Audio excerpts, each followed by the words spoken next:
lot of you people out there don't understand. But there is a need for the world to know about this,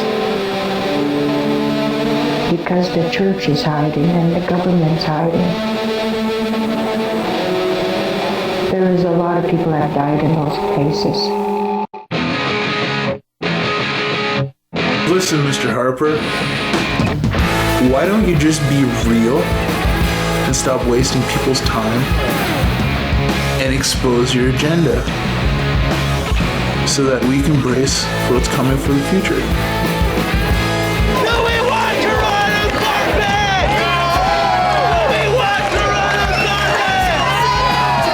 This fury spilled over in council throughout the day. Chambers packed with those determined to stop Toronto's garbage from being shipped north. It's like the pro-Adams Mine forces have been corralled and have a 3 or 4, maybe 5 or 6 vote margin at the moment. I think it's deteriorating each day. I mean, the councillors who go out there and start talking with their voters are getting a pretty strong message. We got news yesterday that, there's a community in Ontario that saw, 4 or 5 teen suicides, over the last month and a half, and these are the kind of crisis that, the leadership deals with on almost on a daily basis. You ever hear of the Bear Walker? Yes. That house is Bear Walk. Really? Yep.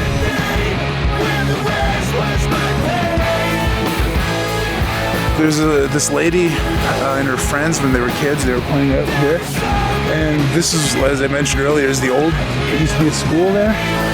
And she said that there was a ball of energy, of black energy, bouncing around on the fence posts. And it settled down into this house. And it's the only place I've ever heard of in this community that's been bear walked. But lots of, hard times came to the family that lived there. So I kind of believe it. So what do you do when your house has been bear walked? It's really simple. If you've ever seen the movie Bear Walker, the only thing that can kill the bear walker is love. But even by the standards of the day, the people that were running this early residential school system in Canada were virulent racists and believed that the culture of Indians and the way they held up progress in the country and weren't going to adapt to Western ways was a problem for early Canada. So let's change these folks, but let's change them fairly violently.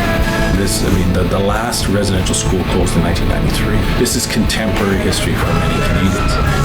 When I was going to high school, you were doing hardcore things if you did mushrooms. But now everyone's doing pills, everyone's doing coke. There's no way we will ever fully come to an agreement about these land claims. How are you supposed to fight? How are you supposed to fight in a court that is defending itself? Doesn't make sense to me.